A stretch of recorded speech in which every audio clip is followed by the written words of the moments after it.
Tired of losing money in the stock market roller coaster? Frustrated with the government taxing you into oblivion? Worried about inflation? How do you prepare for so many financial uncertainties? Welcome to the show that will help you develop your game plan. The Financial Quarterback with Josh Jalinski. Josh is a noted financial advisor and president of the Jalinski Advisory Group, and he's here to answer your questions. Call into the show at 800-321-0710. 800-321-0710. Now, let's kick off your financial future. Here's Josh Jalinski. Hi, everybody. This is Josh Jalinski, taking your calls on all matters financial at 800-321-0710. And we're being joined by Marty Davidoff to talk about your tax tips. Marty is the partner in charge of national tax controversy practice for Prager Metis. So, Marty, what advice do you have for people who moved from a high tax-paying state to a low-paying tax state during the pandemic? Well, if they actually move,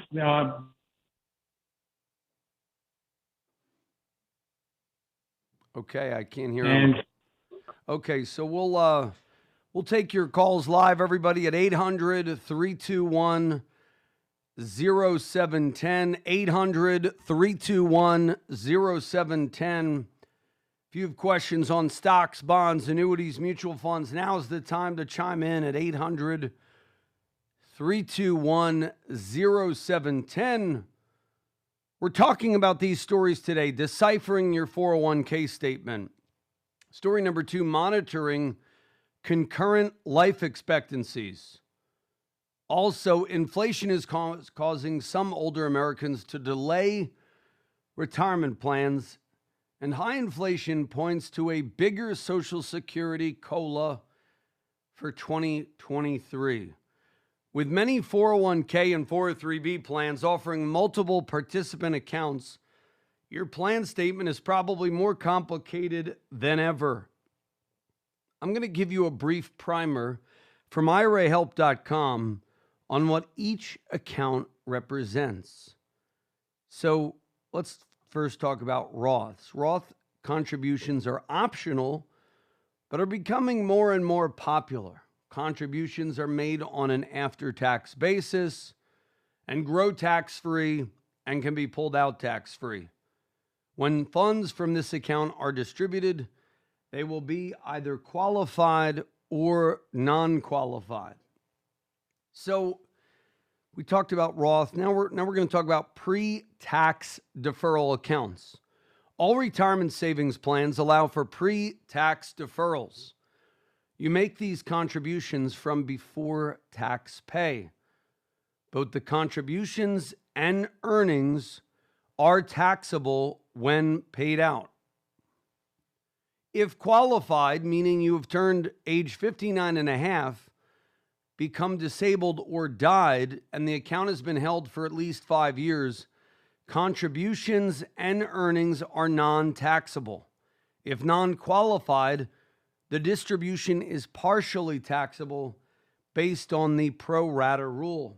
So we're going to take your questions on Clubhouse. We're talking tax tips, the difference between Roths, pre-tax deferral accounts, qualified accounts, and more. And this is an open line edition of the show. So if you have questions on stocks, bonds, annuities, mutual funds, whatever question you have, no question is a dumb one except the one that you do not ask. So if qualified, meaning you've turned at least age 59 and a half, become disabled or died, and the account has been held for at least 5 years, contributions and earnings are non-taxable. If non-qualified, the distribution is partially taxable based on the pro rata rule.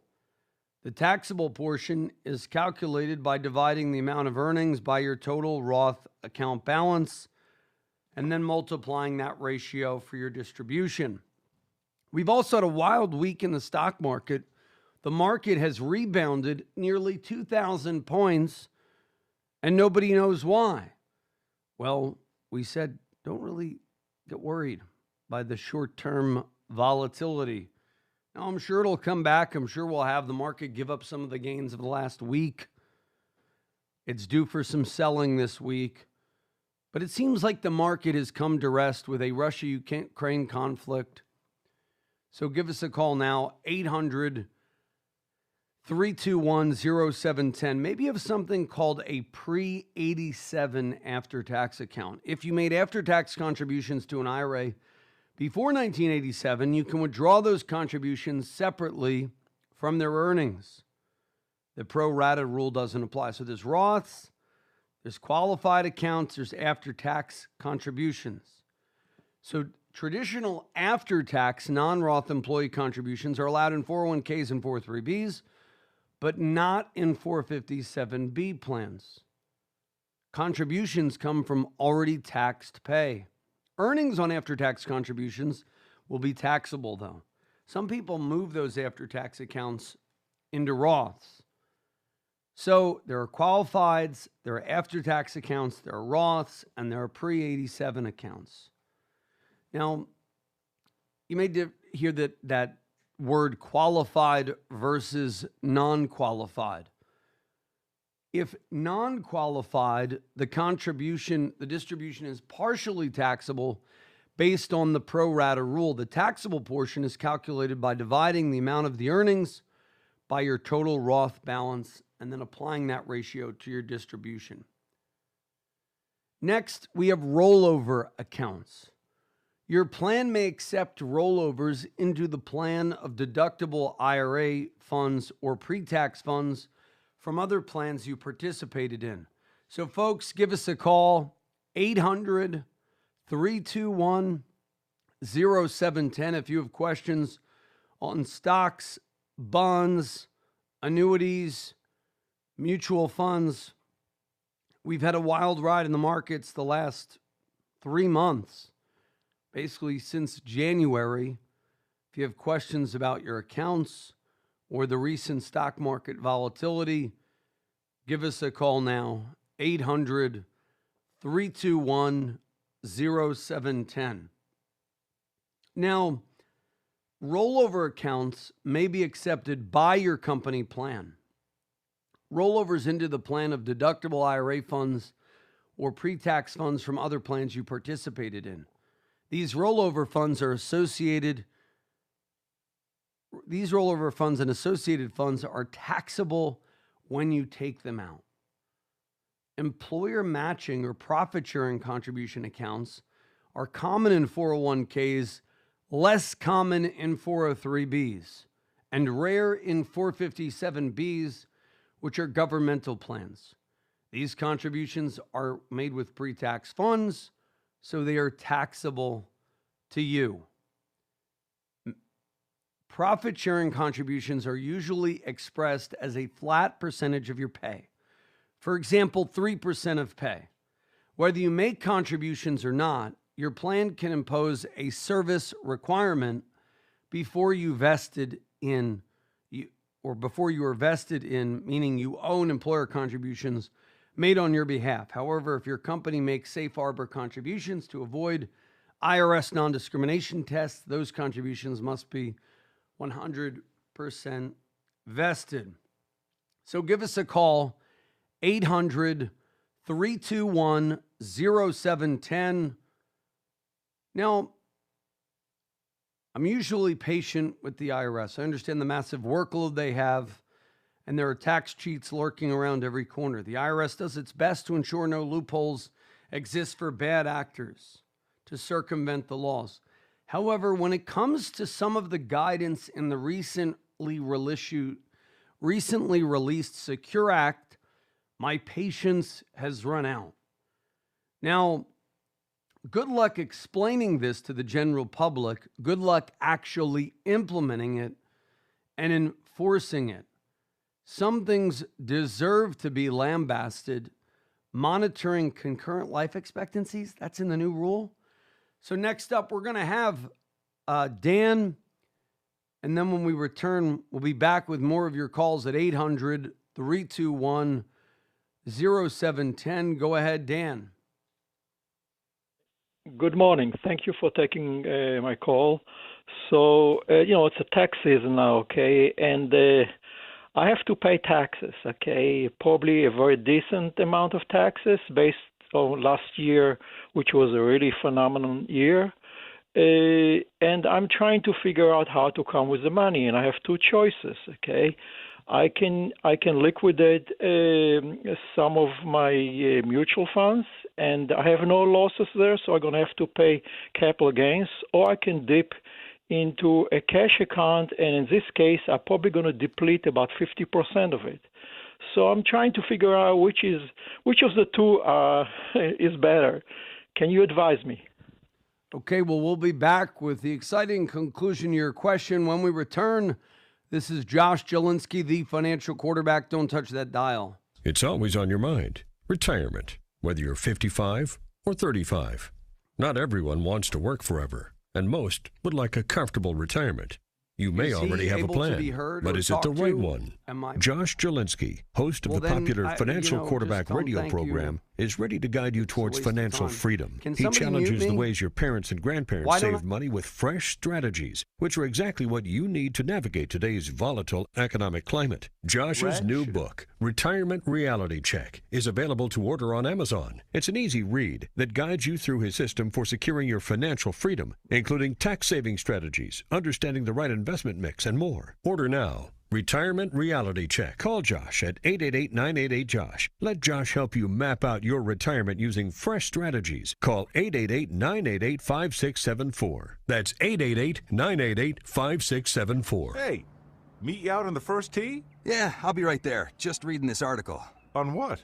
New bill Congress passed. Looks like it's going to affect the value of all retirement savings plans. My financial guy didn't tell me about this when I saw him the other day. Well, my guy did, and we made a plan. You may have heard of him, Josh Jalinski. Josh Jalinski is your guy? Listen, if you're 10 years or less from retirement, Which I am, Josh will give you a free economic plan, which includes retirement planning, a 27-point checklist to make sure your income lasts as long as you live. He'll even help you navigate the current tax code. I'm definitely going to call Josh. Cool, but first, can we play some golf? Call Josh Jalinski, host of the popular Financial Quarterback radio program, for your free economic plan. 888-988-JOSH. 888-988-JOSH. 888-988-JOSH.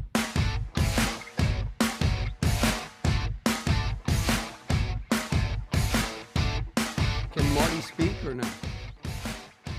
Hi, everybody. We're back taking your calls at 800-321-0710. 800-321-0710. If you have questions on stocks, bonds, annuities, mutual funds, whatever question you have, no question is a dumb one. And Marty Davidoff, can you speak and answer that question? Yeah, I can speak. How are you today? Hi. Can you hear me? Great, thank you.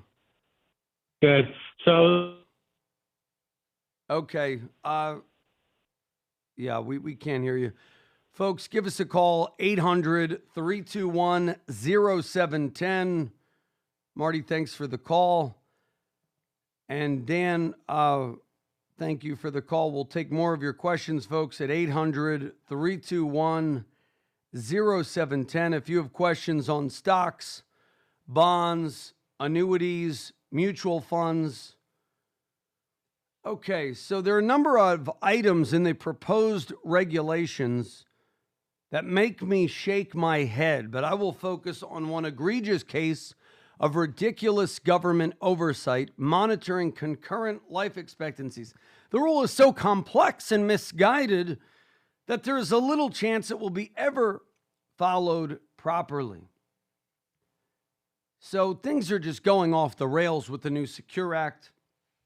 I don't even know what's going on, but give me a break. Why focus on something as minuscule as this? Aren't there bigger fish to fry? We have to make a rule for the rare occurrence when this happens, just to fractionally accelerate RMD payments to generate pennies more in tax revenue. For those of you who don't know, the IRS has changed the Secure Act completely. And there are a number of rules. For example, Robert dies at age 75 with an RMD. Now, 75 is after 72, which is your required beginning date, dictating when RMDs begin. Robert's beneficiary is his older sister, Sally, age 80. Since Sally is not more than 10 years younger than Robert, she can stretch RMD's payments. However, since Robert died after 72 and Sally is older than Robert, Sally's permitted to use Robert's life expectancy to calculate her RMDs. Basically, all you need to know is they've changed the stretch functions. They've changed RMDs and how they work.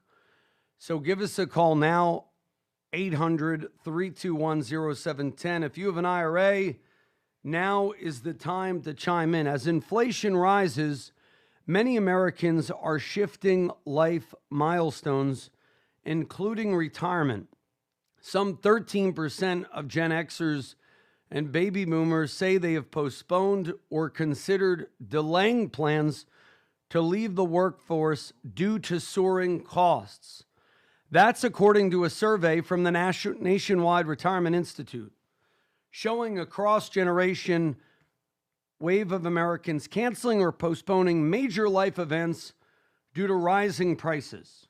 Inflation spiked 7.9% in February, a new 40-year high, according to the U.S. Department of Labor. So, folks, we're taking your questions on all matters financial at 800-321-0710, 800-321-0710. Almost all consumers are worried about inflation, Nationwide found, and most expect a continued rise in the cost of living over the next 12 months.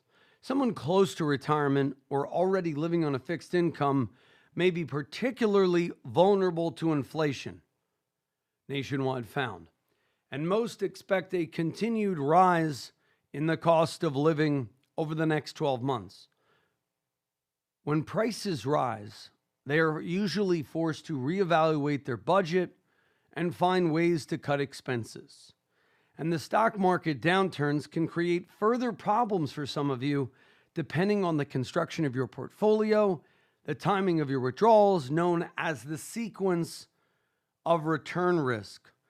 The recent drops in stock and bond prices, I don't know if you've been seeing this, but LQD, a very conservative corporate bond ETF, down almost 10% since January 1. Not recommending that you buy or sell anything, but bond indexes are down precipitously, causing many retirees to rethink bonds. I've said this for a while now. The recent drops may be concerning to you. What's more concerning to me is the typical portfolio of 60% stock, 40% bonds may be called into question. Now, what do? You want 40% of your money that's not tethered to the bond market, potentially, but not tethered to the stock market either. So you could look at things like annuities for fixed income that will not go down if the bond market goes down. Next up, we have Jane. Go ahead, Jane. You're on with Josh Jalinski, the financial quarterback. Hi, Josh. I'm a new grandmother. My grandsons are about 18 months old. And I have $2,000 that I would like to invest for them. And the recommendation I was given was to invest in bonds. But I thought I could be more aggressive because they're very young. What is your recommendation? Yeah, I think bonds are stupid right now. Unless you're older and you need it as a portfolio hedge, like some people want to have, let's say 20% of their overall portfolio in bonds or 40% in bonds. But right now, if interest rates go up, bond yields could go down. I mean, the price of bonds can go down. I mean, if you look at any bond index and, like the, Vanguard Total Bond Index, it's down. Not saying you buy or sell it based on what I say over the radio, but a lot of people are very, so imagine incurring a 5% loss in bonds and you thought you were doing something a little less risky. And that's due to the fact that as interest rates rise, for about every 1% hike in interest rates, bond prices fall about 8%. So I think it's dumb to put, a grandkid's money in bonds unless you might need it more short term. That doesn't make any sense. Now there are I bonds, which are paying about which are paying about 7.1% for the time being. Now, if inflation goes down, those could then earn 0%. But if you want to put, 10 grand in a bond, in an I bond, I'm fine with that too. But I bonds are different than a bond fund or a bond ETF. So I hope that helps. Any other questions on that, Jane? No, the I bond was the recommendation. I'm sorry I didn't clarify that in the beginning. I also inherited IRAs from my parents, and I'm 60 years old. Yeah. And one died prior to I guess 2020, so I don't have to take that out. But my mom died recently, and so they said that I have to take that money out within 10 years. Yeah, you have the 10-year spend down. Yeah. Depends on when she died. She died in 2021. Okay. Yeah, then you have 10 years to empty the money. And then according to the new rule, you have to take an RMD every year for the next 10 years. So it's March Madness here, not only in basketball, but also in finance with the IRS recently releasing the Secure Act rules and revisions. So hopefully that helps you. Any other questions on that before we go to the phone lines at 800-321-0710?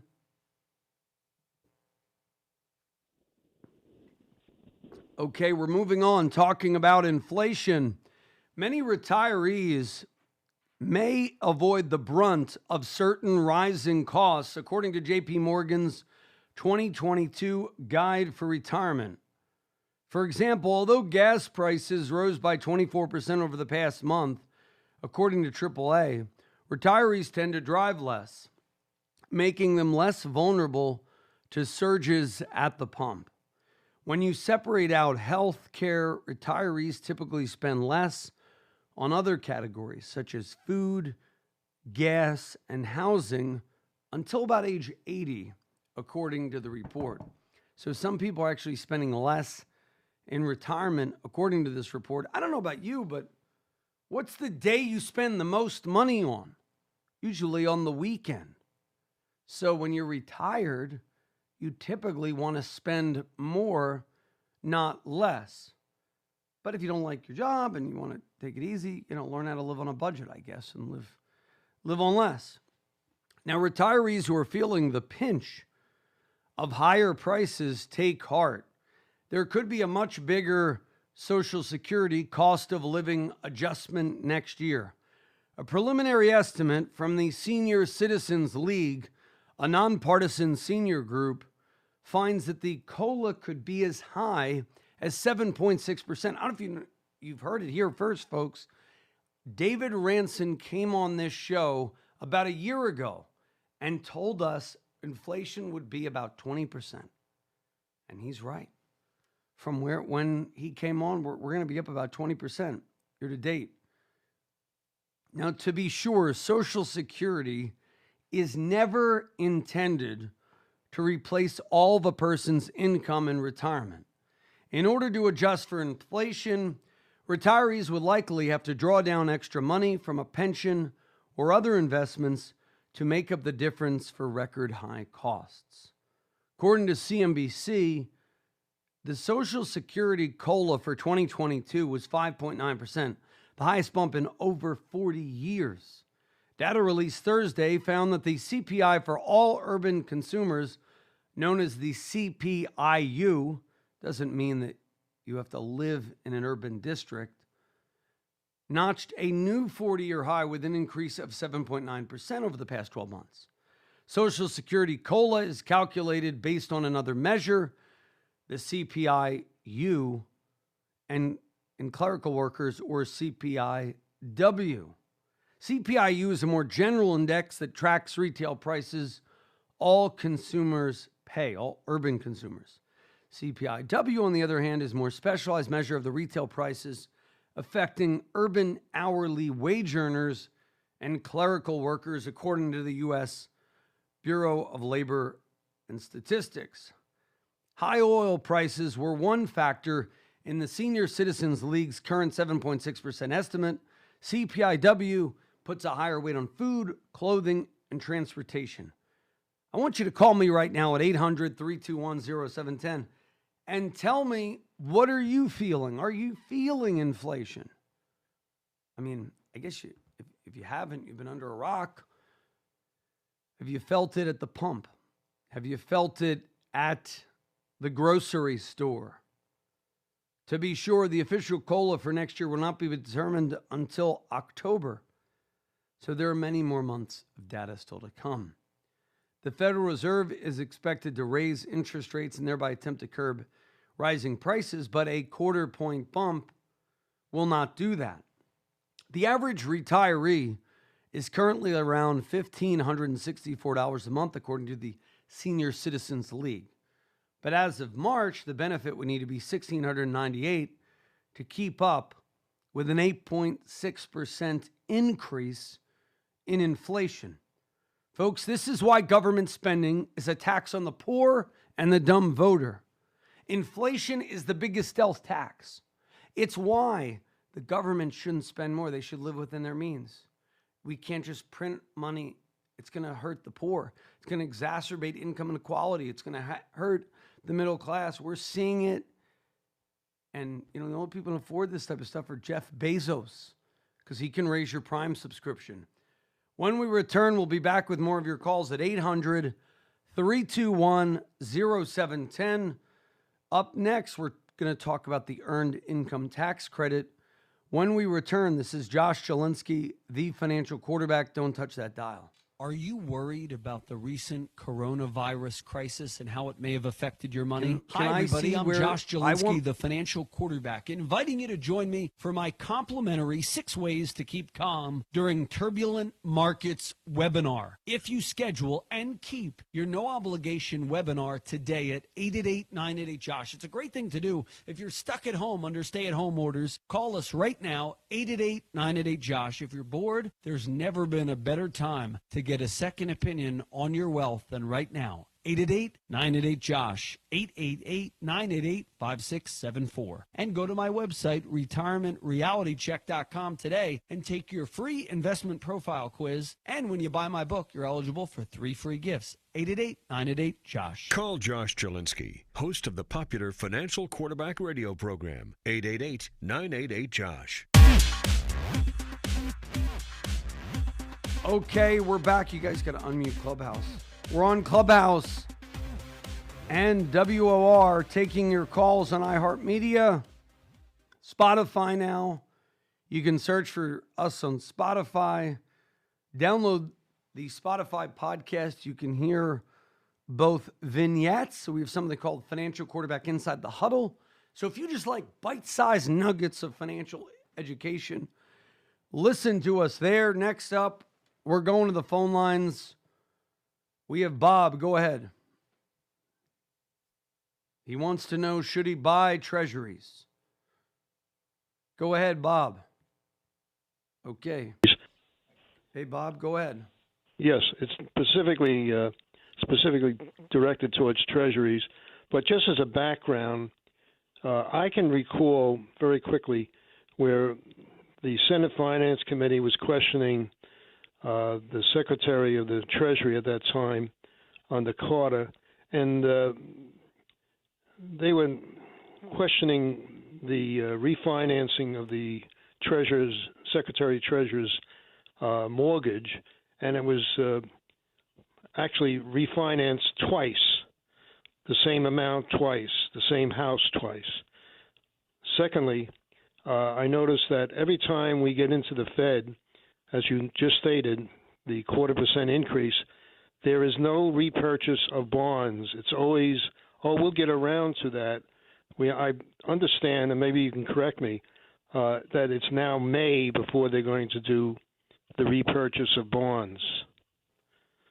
So my question is, all the savers are just suffering from this, and they have no options because there's no leadership and there's no honesty in terms of what is going on, because I think the only conclusion I can make is that the repurchase of the bonds by the Treasury or Finance Secretary of the Fed is just holding up the stock market. And unless that all comes about and rectifies, I think I have to come to the conclusion that the saver, which is what I am and retired, is just going to suffer from this whole process.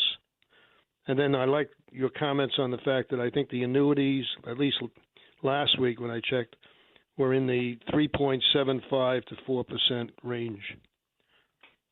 Yeah, I think, we're keeping it honest here. What's going on with interest rates and the Fed is nothing more than a war on seniors.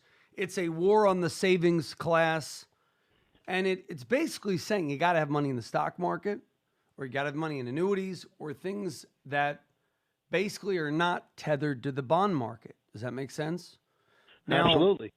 Annuities, an insurance company buys bonds for you, but they have 30-year time horizons, 100-year time horizons. You don't have that. So back in the day, you could buy a 10-year treasury, pay you 5%. You didn't need an annuity. Does that make sense? Now, you have to buy the purchasing power of the insurance company and the bonds that they purchase, so at least you can get paid while you wait out this. Now, potentially rates, if we have inflation, they're going to have to jack up rates to no end, then we'll have a recession. People worried about Russia, Ukraine. I'm more worried about the interest rates and what the Fed does. So give us a call, 888-988-JOSH. I'd love to help you. Certainly agree with your sentiments. There's been a war on the savings class. And, people need to read Hayek and, get a good sense of economics back. So any other questions before we move to, we got Anthony and then we have Ivy. Anthony, not sure of his financial priorities right now, but thank you. Any other points on that, Bob, before we go to Anthony? Well, I just want to know, do you think that the annuity is in that range of 3.75 to 4% where you invest it and it's permanently out of your control? Well, that's the thing. Annuities don't have to be out of control. No, I'm just saying. You can buy an annuity that you fully control the money. That goes to your heirs when you die. I don't like the other ones. The other ones are stupid. Why would you want to give your money to an insurance company when you die? If you have kids, those are called immediate annuities. Now, I know there are different people that we've had on the show, and they say, do an immediate annuity. I think that's dumb. Unless you have no children and you want the highest payout possible, they're generally academic types who don't really read the fine print in the annuity contracts, who promote immediate annuities, SPIAs and DIAs. I would much rather have a fixed annuity paying whatever 3% or something, or a fixed index annuity with an income rider where you get paid whatever 5% yield. Now, they're generally terms. Sometimes you can get one that's like a 5-year commitment or a 7 or a 10. If you cancel early, there's usually a surrender charge. But you can get ones that are low fee or no fee. So the two biggest knock on annuities that I hear are the fees are high.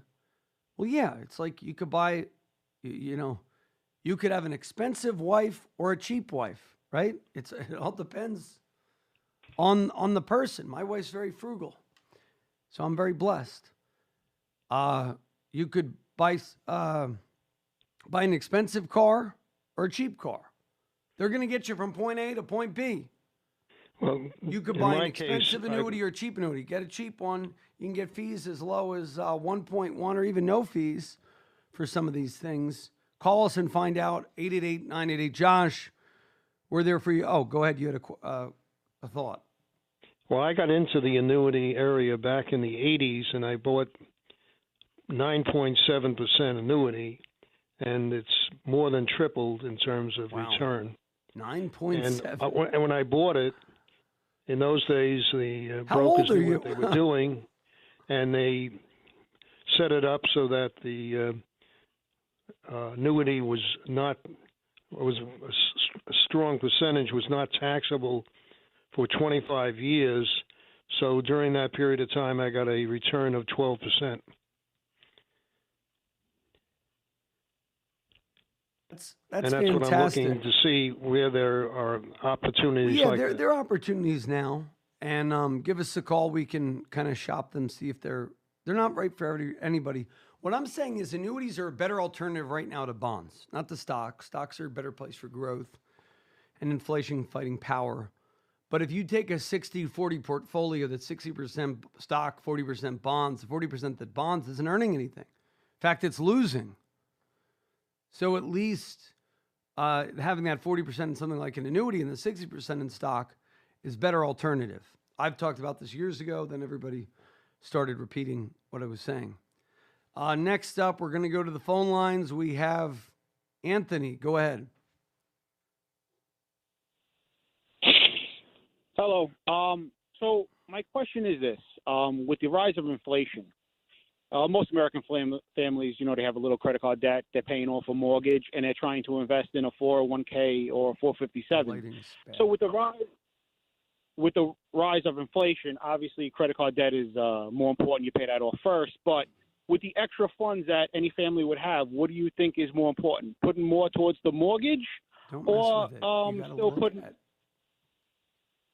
Okay, or putting more into the 401k or 457 plan and trying to save.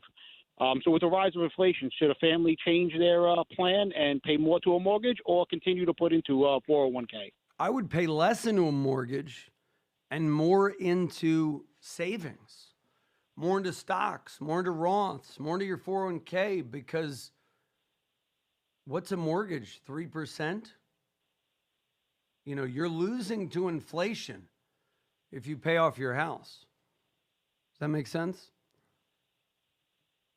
Yes, thank you. If the long-term average return on stocks is, let's say, 6 or 7%, and your mortgage is 3 or 4%, then you're making 2% on the bank's money. I mean, I'm being overly simplistic here, but I think paying off a mortgage in this interest rate is pretty dumb.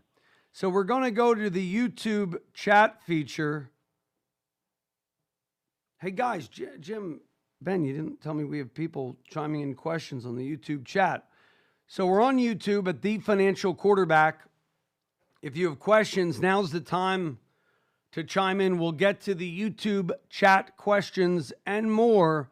So call us 800-321-0710 during the break. We'll be back after these messages.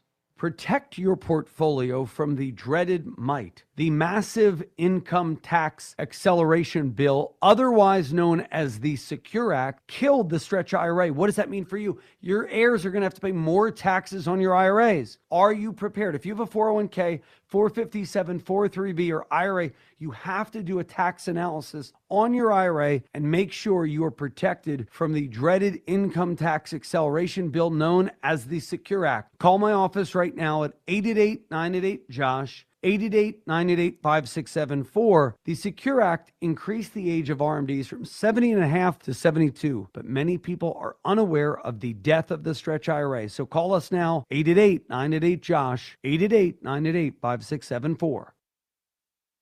It's always on your mind. Retirement, whether you're 55 or 35. Not everyone wants to work forever, and most would like a comfortable retirement. You may already have a plan, but is it the right one? Josh Jalinski, host of the popular Financial Quarterback radio program, is ready to guide you towards financial freedom. He challenges the ways your parents and grandparents saved money with fresh strategies, which are exactly what you need to navigate today's volatile economic climate. Josh's new book, Retirement Reality Check, is available to order on Amazon. It's an easy read that guides you through his system for securing your financial freedom, including tax-saving strategies, understanding the right investment mix, and more. Order now. Retirement Reality Check. Call Josh at 888-988-JOSH. Let Josh help you map out your retirement using fresh strategies. Call 888-988-5674. That's 888-988-5674. Okay, we're back. This is Josh Jalinski, the financial quarterback. And we're taking your calls all hour at 800-321-0710. We have the YouTube. We have Mike saying, if my wife and I make over the limit for a Roth IRA and we do a backdoor Roth by putting $6,000 in each IRA, we have Jesus through Mary is chiming in, who is a very elite accountant to the questions. But are you allowed to do a backdoor, since we have a great CPA listening with the name Jesus through Mary? Do you happen to have, can we do a backdoor Roth? Didn't they ban that? Double check that. Now, Biden is trying to kill the backdoor Roth, by the way, so do it while you can, he writes. But I thought they got rid of it last year, or did they not end up getting rid of it? So we got Pat, who has questions on $25,000 in stock for 3 grandkids. Go ahead, Pat. Good morning. My question is, I have $75,000 invested for my 3 grandchildren, each one $25,000. I have it listed as joint tenant. Is that a good way to have the stock read? Joint tenant? Who's your joint tenant? My grandson. Yeah, I don't think that's a good idea. I would have it in your name, leave it to your grandchild if he dies, and then he gets it with a step-up in basis. And there's no tax when you die, unless you're worth, over $12 million or whatever the estate tax threshold is. No, not that. Okay, so I should change all those stock certificates to read my name. Well, I don't know yet.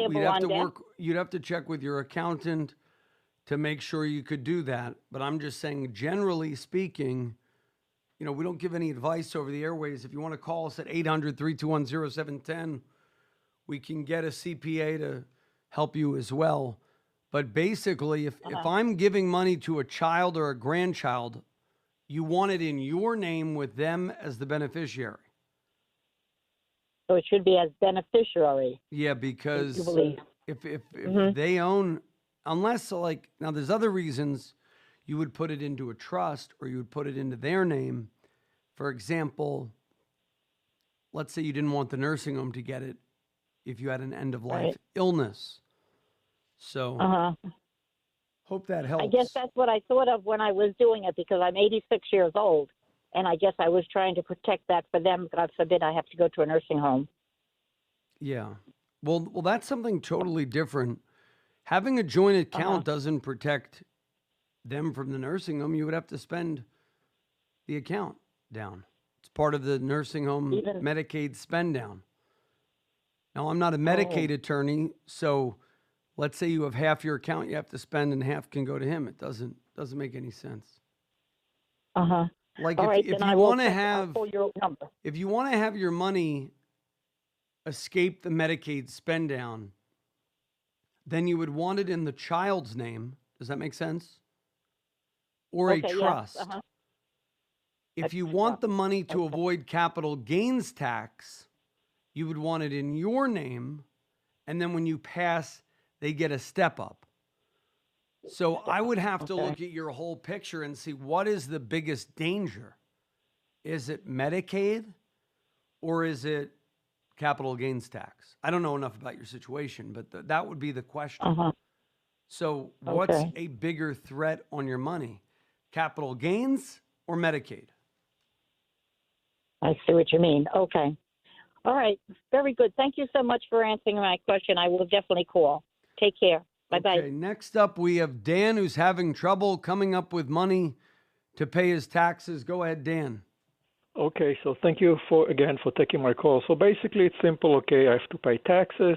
Last year was a good year, and I have two choices. Okay, I can liquidate some of my holding, and I have no losses there, by the way, so I will have to pay capital gains, or go into a cash account. In this case, I'll deplete it by about 50%, and I'm trying to figure out which would be a better way to go about it. Well, you're trying to pay taxes. Do you have any cash at the bank? Well, that's what I'm saying, okay, but I'll be depleting it by about 50%. Who cares? What's better, depleting your taxes by 50% or paying the government 30%? Your choice. I don't understand. Okay. How much do you owe to the government? Well, it would be around $25,000. This is great. This is great for a broader listening population. If you take 25 grand out of your IRA, you have to pay about 8 grand in taxes, depending on your tax rate, right? No. I'm sorry. Okay, it's not in an IRA. It's a regular account. It's not an IRA situation at all. It's just what I have to pay. Yeah, but then I would get that money from cash earning nothing at the bank. Okay. Even that depletes my account by about 50%. I roughly. I'm kind of rounding the numbers. Yeah, we're having some fun talk on the YouTube channel. Search for The Financial Quarterback, Josh Jalinski. Apparently, a bunch of Catholics are hanging out together. It's a lot of fun.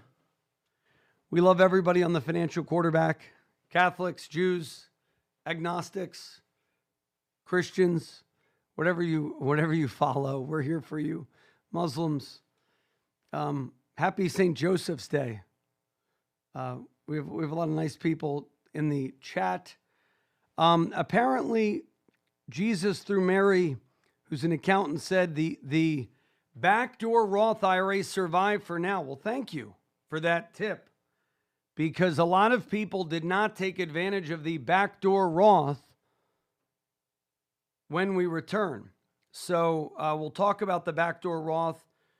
Basically, what you do is you do a non-deductible 8606 form. That's a non-deductible IRA contribution.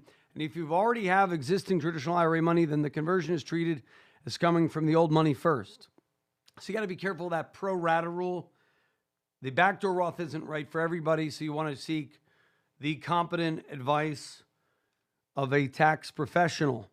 And folks, we have a tax professional, a couple tax professionals, CPAs, who've been gracious to offer a free 15-minute consult at tax time. I don't know if you know how hard that is. When you schedule and keep your no obligation review, you get a free 15-minute consult with a CPA when you call us at 888-988-JOSH, 888-988-JOSH. Now, so someone on YouTube named Stewie said, I see your parents don't pay for college advice. Haha. As I watch markets directions some weeks. So, I've always thought paying for college is kind of dumb, but that's me. I paid for my own college. I mean, like parents going broke to pay for their kids' college. I value education. Don't get me wrong there. My 8th grader knows intermediate logic. Jim, do you know intermediate logic?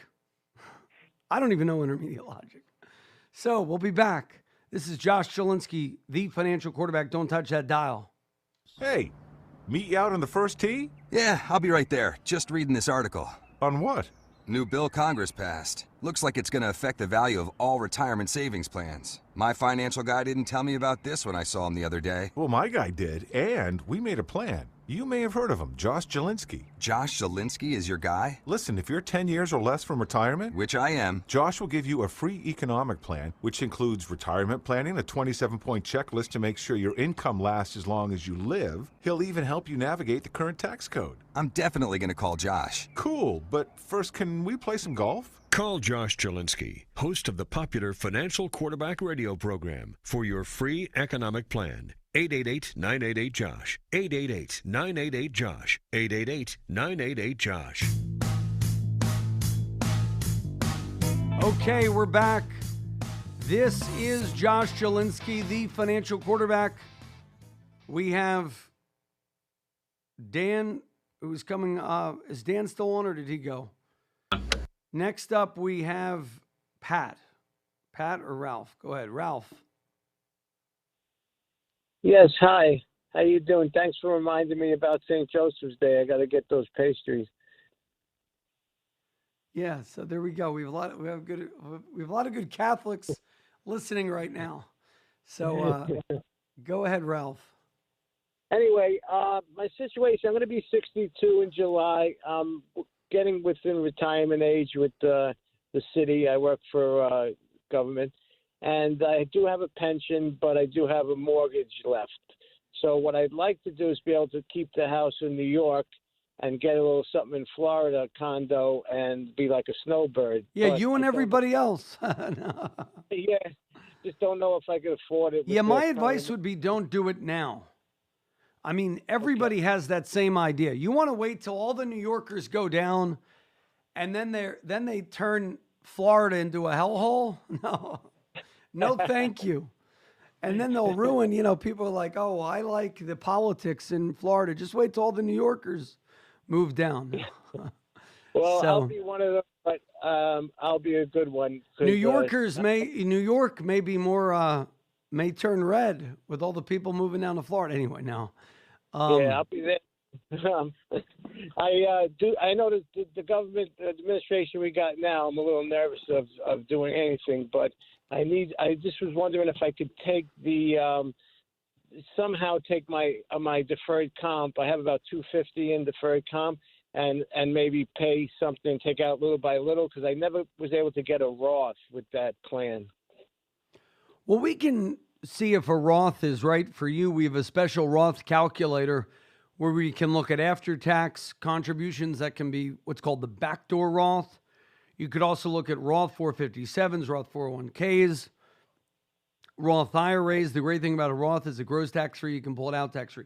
No, I'm not discouraging you from moving. If you really want to move to Florida, go ahead. I'd go to Florida tomorrow if my wife let me. But now the property values have tripled. So yes, it's now more expensive to live in Florida than New Jersey or New York in some cases. What do I mean by that? Let's say you buy a house for $900,000 in, so nice listener friend, $900,000. Do you know the property tax is like 1.8%? So if you buy $1 million house, it's $18,000 a year in property tax. That's not like cheap. Then you got to spend money on the homeowner's insurance. All for how many months do you really want to go down to Florida? Like 4, maybe 3. And you really have to be there 6 months and a day to get the favorable tax treatment. Now, don't get me wrong. If you can do it 6 months and a day, do it. But property tax is pretty high. They have no state income tax. They do have something called freedom, which we don't seem to have in the blue states anymore. So I don't want to discourage you if you really like Florida. I'm just saying it's a little pricey right now. And typically Florida gets hot and then it cools and then it drops. So if I were you, I would consider renting, figure out what town you like in Florida, and then maybe go there in a year or two when real estate market is cooled. I don't think it's going to cool. Personally, my prediction is it cools in about 5 years. Things cycle in real estate. And maybe next year it's a little cooler than it is this year. It's a very hot market right now. And maybe it just becomes New York, the southern version. So give us a call. 800-321-0710 if you want to get on with me. Ask me any live questions. We're taking your calls all next hour as well. 800-321-0710. We're taking your calls on the YouTube. We got the YouTube's going. Search for YouTube. Go to youtube.com. Search for The Financial Quarterback. We will answer any and every. Maybe you're a bachelor, you don't want to get on the radio.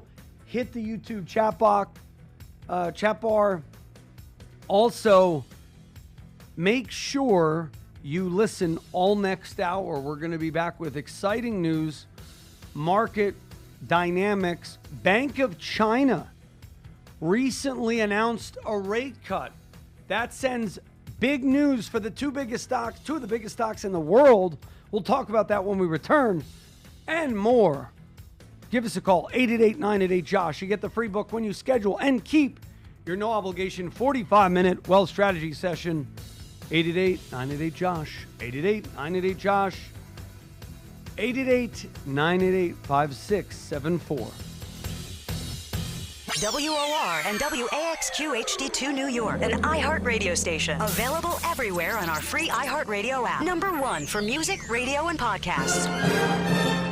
100 years as the voice of New York. This is John B. Gambling speaking. This is Arlene Francis. Gene Shepard on WOR. Your influence counts. Use it. This is 710 WOR. An iHeart radio station. 54 degrees at 10 o'clock. Good morning. I'm Paul DeCastro. The leader of the world's second largest economy has still not directly condemned the Russian invasion of Ukraine. ABC's Mary to sanction China, but the White House is insisting that China would pay a price and that was President Biden's message to President Xi yesterday on this call. Well, police are looking for the shooter who killed a 26-year-old man in the Bronx Friday. Authorities say Stephen Stewart was fatally shot on Holland Avenue in Williamsbridge just after 1:30 in the afternoon. It happened a short time after Stewart got into an argument with a woman inside a Dunkin' Donuts on East Gun Hill Road. She then left the store and returned with her boyfriend, who shot the victim a few blocks away from the store. No arrests have been made. The Senate Majority Leader says U.S. gas prices should be dropping as global oil prices decline. The average price of a gallon is still stuck at nearly $4.30. If anyone thinks this is fair, efficient, or sensible, they're probably an oil executive. New York Democrat Chuck Schumer says U.S. oil companies are enjoying an avalanche of cash while drivers continue to suffer. To Long Island, cops say a man is seriously injured after he was shot in Long Beach overnight. Officers responded to a call around 2:30 for gunshots heard outside a residence on East Broadway. Long Beach Police Commissioner Ronald Walsh tells News 12. Upon our arrival, we found a male in the vestibule that had gunshot wounds. He's in a local area hospital right now in very serious condition. An investigation underway as cops continue to look for the shooter. WOR Sports, Seton Hall lost to TCU 69-42 in round 1 of the NCAA tournament last night. Round 2 beginning today, and Cinderella St. Peter's takes on Murray State at 7:45. The Peacocks fresh off an upset of second-seeded Kentucky in round 1. NBA, it was the Knicks and Nets both winning. The Yankees lost their spring training opener as they fell to the Pirates 4-3.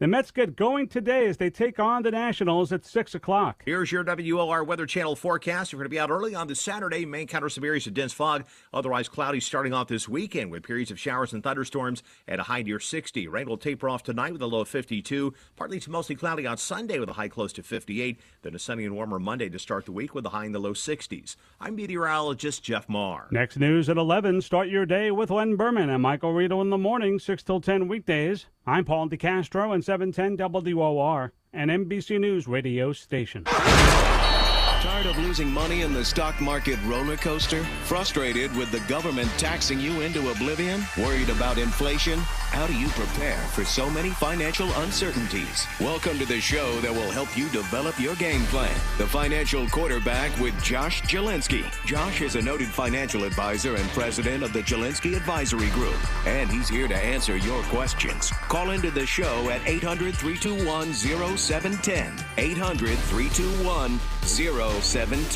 Now, let's kick off your financial future. Here's Josh Jalinski. Hi, everybody. This is Josh Jalinski, the financial quarterback, taking your calls on all matters financial. And we got Jim at the helm. How you doing, Jim? I am fine, Josh. Thank you. Everybody's happy. People are excited that you're on. I think June said, hi, Jim. You know, the clients just love you on. Have you heard about this? No. They're just all into Jim.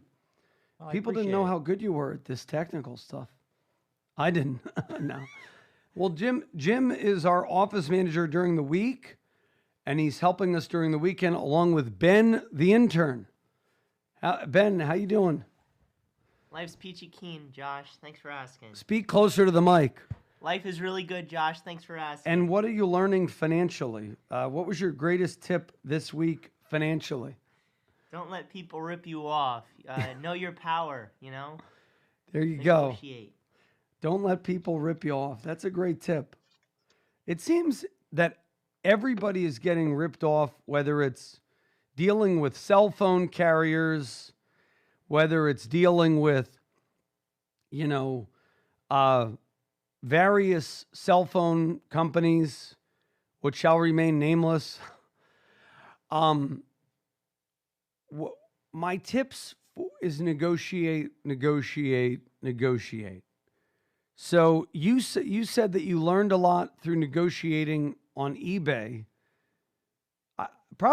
I think I learned a lot negotiating baseball cards back when I did baseball cards. So it's a similar skill. So we're going to go to the phone lines. Any other tips you learned this week, Ben, as an intern? Not really. No. It was very hardcore negotiating with different cultures and different languages and different ethnicities over the phone. It's difficult now because for some reason you can't, when you call people on the line, you always deal with, people. I'm dealing now with people, you call the Philippines, you hear roosters crow in the background. Have you heard that? Yes. It's a new thing. Okay, so we're going to go to the phone lines at 800-321-0710. Eligible taxpayers can claim the earned income tax credit in these states.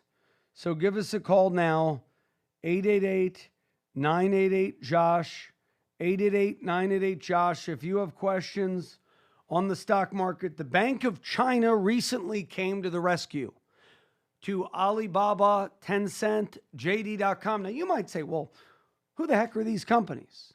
Alibaba is one of the top 10 companies in the world by market capitalization. They are up there with Fang Mant, Facebook, Amazon, Netflix, Google, Microsoft, Apple, NVIDIA, and Tencent.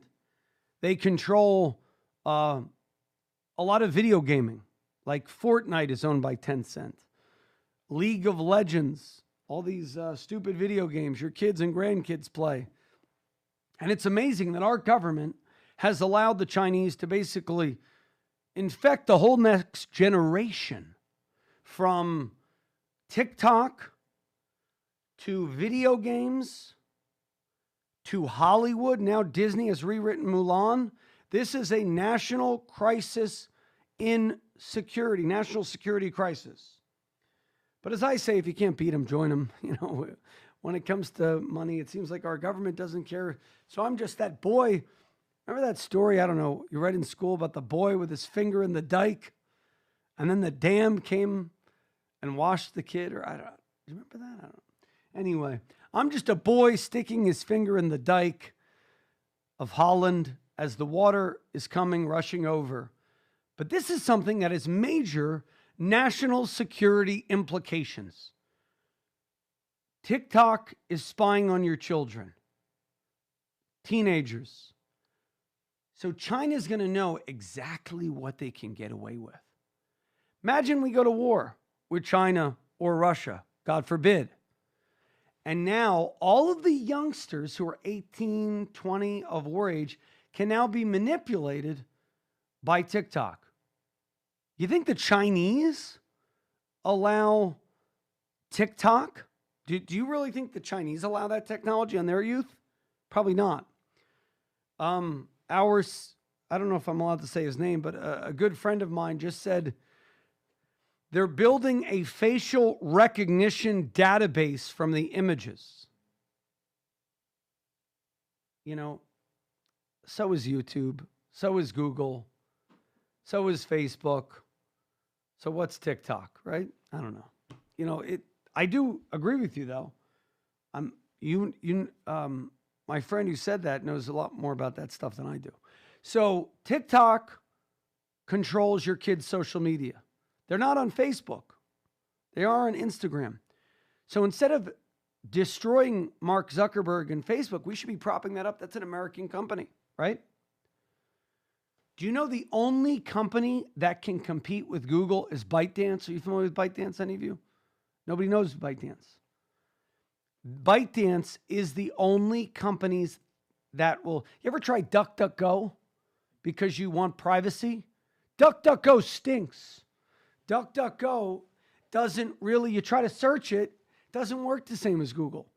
So no matter how much you want to be private... Now, I would recommend everybody go to DuckDuckGo for privacy, but its search results are not as good as Google. But ByteDance is really good. But ByteDance is Chinese. We want to have a... I'd rather have a California-based company know our data than a Chinese company. What about Zoom? We all use Zoom. Chinese company. Now they're all based in California. Now, they do things, the Chinese government, to, okay, only 9.99% of these shares are owned, so they don't have to disclose. But most of them started in China. The biggest, China tech is huge. And 2 of the 10 biggest companies and 3 of the top 20, maybe 4 of the top 20 are all from China.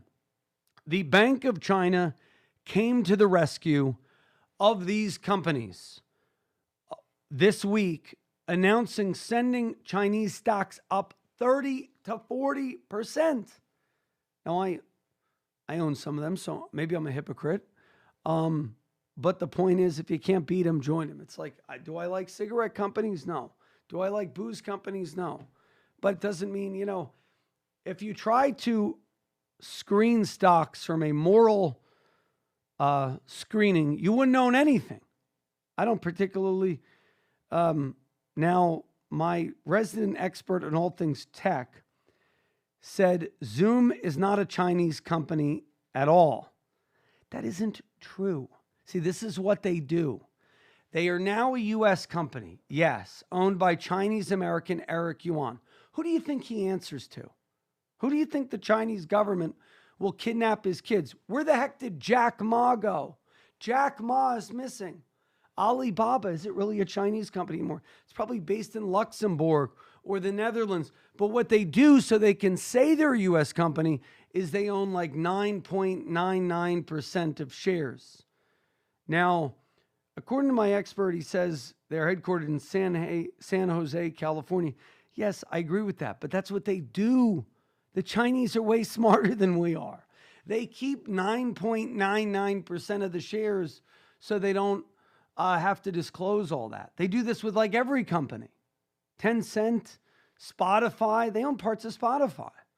Anyway, I don't think we can beat Chinese tech personally. It's way ahead of us. While we were teaching kids about all kinds of dumb things in school, they're teaching their kids about engineering and reading and writing and arithmetic. The 3 R's. But they're not the 3 R's. It's a W, an A. Reading is R. A is arithmetic. And writing is W. But I like to call them the 3 R's. Reading, writing, and arithmetic. So we're going to take your stock market questions. So we're talking Chinese tech saved by the Bank of China, that is. And here's the thing, our government, is it really any better? We're resorting, you know, our government would probably buy our U.S. stocks if they go down 60, 70%. Next up, we have Tim, who converted an IRA to Roth. Go ahead. Hello? Hi. Hi, Josh. I took $200,000 out of a traditional IRA with Vanguard, and I put it into a Roth. And I did this in January this year. And the 5-year period, I'm a little confused about that. But what I read on the IRS website seems to indicate the 5 years starts in January of 2021 then. Am I correct? Well, whatever, the 5-year period starts from the date of the first contribution. When was your first contribution? In January of 2022, I told the Vanguard to make it for a distribution for 2021. You mean a contribution? Vanguard can count that as a 2021 contribution. Then I would make it a 2021 contribution to start your 5-year clock. But how old are you? I'm 70. Yeah, some of that doesn't matter if you're above a certain age. So if you're above 59 and a half, the 5-year rule does apply to you at 70. Okay, so basically, let's talk about the 5-year rule. What is it? You can withdraw earnings tax-free. And it starts from day one. So if you're 70 at 75, 5 years after your first contribution, if your contribution is 2021, 2026. If it's March of 2022, March of 2027. You add 5 years, you should be fine. The Roth IRA 5-year rule states that you cannot withdraw earnings tax-free until it's been at least 5 years since you first contributed to a Roth IRA account. So let's say you put in $7,000 into a Roth. You can contribute 7. You could take 7 out at any time tax-free. It's the earnings. So the 7 grows to 10. You can't take the $3,000 out tax-free until 5 years have passed. Does that make sense? Right, but for me, it will start in January. Even though I did the contribution in January 2022, the count will start in January of 2021. So in 2026, I can take out the earnings. Even though the IRS count will be 5 years, but in fact, it will actually only be 4 years. Well, let's ask our resident accountant on the YouTube. I don't know. Are you still on the YouTube, accountant? If you are still, if you're still on YouTube, Mr. Accountant, type in the answer to that question. Does the 5-year rule start? Does it become 4 years because Vanguard made it a 2021 contribution? I don't know. I wouldn't trust necessarily Vanguard. I'd trust an accountant or the IRS. But we'll check. I'll go more into the 5-year rule. One question that people have is, does the 5-year rule apply to Roth conversions after age 59 and a half? Does that make sense? And the answer is, even if you're over 59 and a half when you withdraw the money, some of your withdrawals could get included in taxable income, thanks to the 5-year rule. You won't owe 10% penalty in that case, but you'll still owe tax on any withdrawals above the amount contributed. Does that make sense? But the 5-year clock, does the 5-year clock start from the contribution or the year of the contribution? We have our accountant, the Catholic accountant, is on the line. He's saying, yes, the 5-year rule starts on the first day of the tax year for which the contribution is credited. So if it's a 2021 contribution, then the clock starts January 1, 2021. This Catholic accountant is pretty smart. We should have him on next week, but he maybe he can come on next week on the YouTube and the chat room. He's a very smart guy. So give us a call, 888-988-JOSH, if you have questions on stocks, bonds, annuities, mutual funds. We're on taking your questions live on iHeartMedia, on Clubhouse. And Miss Stu agrees. The Catholic accountant should be a great guest on the show. So, very good. It's funny. So we have a lot of people chiming in on the chat bar. Moral screening of stocks. Just had that discussion yesterday. I morally feel I have to try, thus I won't specifically invest in pharma. I would tell you that morally screening of stocks is nearly impossible. Here's what I mean. Do you have an emerging market stock that owns the Chinese companies? They would be violating fiduciary duty if they didn't include some of the biggest companies in the world. Does that make sense? Pharma, people object to big pharma, whether it be abortion that they're involved with. People object to big alcohol, big tobacco, big gaming. How destructive are video games in our youth? Making kids idiots. You ever talk to kids now? Their eyes are glazed over. Ben, thank you for not playing that many video games as a kid. Thanks, Mom and Dad. Thanks, Mom and Dad. He has good parents. He's raised well. Or he's raised well. So reading, writing, and arithmetic. So we got a lot of questions, but we would love to hear from you. Call us now, 800-321-0710. Did we take our first break of the hour yet? We got to take a break. When we return, this is Josh Jalinski, the financial quarterback, and call us during the break at 800-321-0710. We'll talk about this business of morally screening. By the way, I'm a moral person. I believe in moral ethics. But my point is screening stocks for that is very well-nigh difficult to do because whose morality, right? They have these ESG funds, and what the ESG funds, which are supposedly morally screened, they're giving money to like leftist companies. So do you want to support communist values? Do you want to support, you could basically have a moral problem with almost any stock right now. That's my point. Not to be, and why does the China tech thing matter to you? Thank you. She says, I know you're moral and thus always loved who you are. Thank you. I love you too. Jim loves you too, right, Jim? So we'll talk about Chinese tech and how it is infecting your, and this is what I mean. Like the biggest index funds in the world have slivers of Chinese companies in them. So you might say, well, why is my international fund going down? Because it has some Russia, it has some China, it has some companies because they're supposed to be globally diversified. So you can't be globally diversified if you don't have the biggest companies in there. And a couple of the biggest, two of the top 10 companies in the world are Chinese. You may have not realized that. When we return, this is Josh Jalinski, the financial quarterback.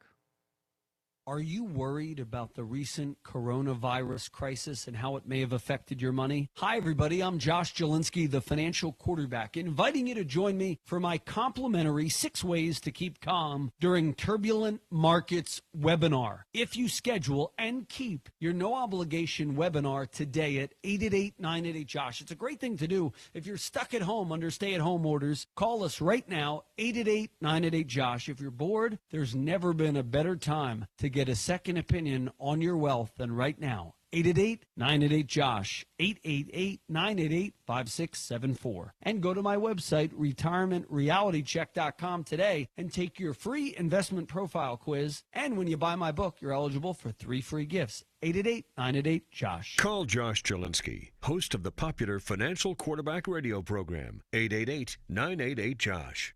Josh Jalinski, the financial quarterback here. In these uncertain financial times, it is imperative that you guard your financial future. If you call within the next 3 minutes, we will offer our complimentary bear market survival guide, which will detail steps to help your plan to potentially survive the COVID-19 crisis. The bear market survival guide will cover how you might still be able to retire amid a volatile economic climate. We will throw in our complimentary 27-point ultimate game plan for retirement. Call us at 888-988-JOSH, 888-988-5674 for your bear market survival guide. Call Josh Jalinski, host of the popular Financial Quarterback radio program. 888-988-JOSH, 888-988-JOSH. Okay, we're back. This is Josh Jalinski, the financial quarterback. Give us a call, 888-988-JOSH, 888-988-5674. Now, at least Eric Yuan moved to San Jose, California, so I'll give him that. It's not like Jack Ma. Whatever happened to Jack Ma? Anybody remember? The billionaire of Alibaba who went missing, and that's what I'm saying. Yes, Zoom is now a U.S. company based in the U.S., but where's his family? Where's the development team? What if the Chinese government starts kidnapping members of his family? You don't think they won't have influence? That's it's like people got to look more than just Google, because Google now manipulates what we search. So somebody just says, I do not want anything from Russia. Do you realize that some of the biggest bond index funds in the world had exposure to Russian bonds? Biggest financial companies in the world, exposure to Russia. And they lost a lot of money on that. So know what you own, know what funds you own. But that's what I just say. It's nearly impossible, especially in the world of indexing and ETFs, where you'll own. So if you look at a big emerging market, if you look at Vanguard, let's say, and if you look at Vanguard exposure to bonds, Vanguard's a good U.S. company. A lot of people have them. They have exposure to bonds. Not telling you buy or sell anything over the airways, but they have exposure to Russian bonds. Now, essentially, they might have 2% because Russian bonds, that's the other thing. Russia's not a big market. Russian is a pimple on our face. And that's why I think it's absurd what's being done to us by Russia on a national stage. Wipe them out in a minute. They're like a third-rate power. Why are we letting Putin have his way? It's just dumb. I mean, I guess we don't want World War III. We don't want a bomb or something. But my point is, it's like Russia is like nothing, compared to the U.S. So give us a call now. We're taking your questions. We're on Clubhouse. If you have a question, hit me up in the chat box. We're joined by our many listener friends. We talked about 4115 being a key marker in the S&P. February 24th, March 8th. Interesting thing is if you talk about Bitcoin and the S&P, they seem to be moving in tandem.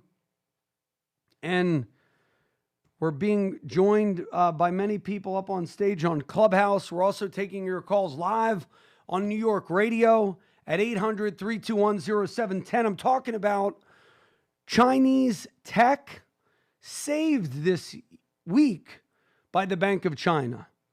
The Bank of China said they would be accommodative and keep rates low, which sent shares of JD.com, Tencent, and various other Chinese tech companies, which were rocked last week, up as much as 30-40%. But I have a question for you. Will our government do more? They'll do the same.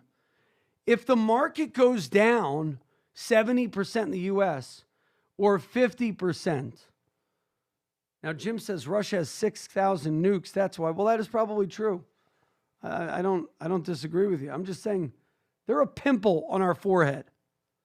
And that's why I thought we have that Star Wars thing that we could shoot the missiles before they come. I don't know what.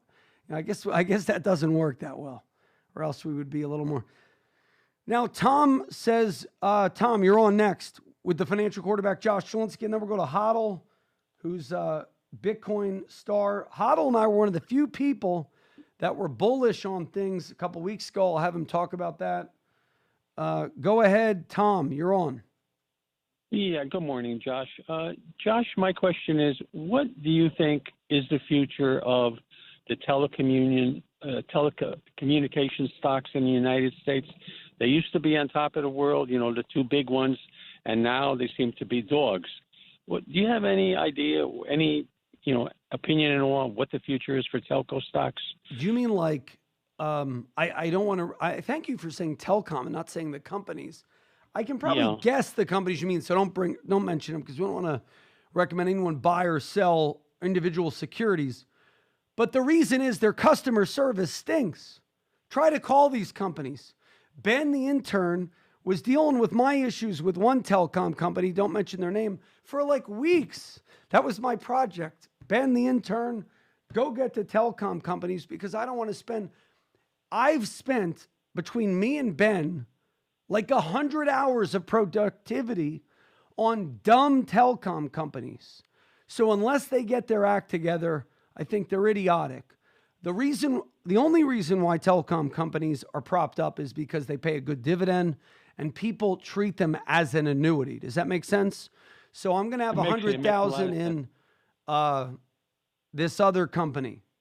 One of the companies is so dumb. They spent all that money on, I mean, I'm not recommending you buy or sell it over the airwaves, but they spent all this money on HBO and then they rolled it out. And it's like, well, just as HBO got hot with HBO Max and Succession, then they're divesting themselves of it. So telecom companies are very dumb, particularly the two biggest, which allowed the third biggest to kind of take some market share, but they're dumb too. So I don't really, I've been a customer of many of them, and I think telecom is ripe for revolution. I actually think it's probably more bullish for companies to take over there, but telecom stocks, I think as a dividend play, maybe as a growth play, I don't see telecom. I think Tesla, once Starlink can get hooked up everywhere, people are going to say, beam me up Elon Musk, and they're going to get rid of the old legacy telecom companies. I think they're bugs in search of a windshield.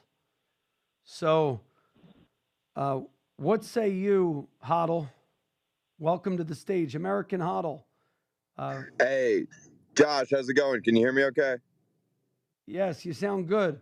So you and I were bullish on Bitcoin a couple weeks ago when nobody else was, and the stock market, and I said 41.15 on the S&P, seemed to be the floor for both Bitcoin and the S&P.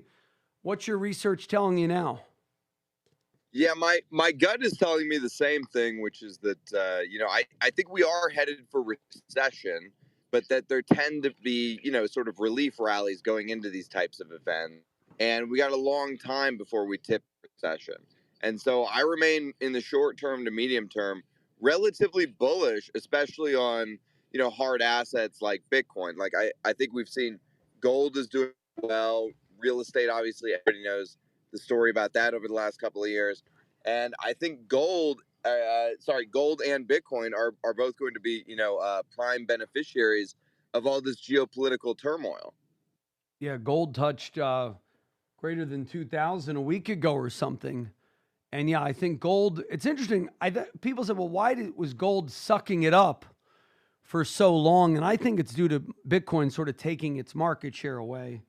But now sort of the over 50 crowd is saying, hey, I want to allocate. And also you got institutional money managers who can't buy a Bitcoin spot ETF who say, I'm going to use gold as that hedge.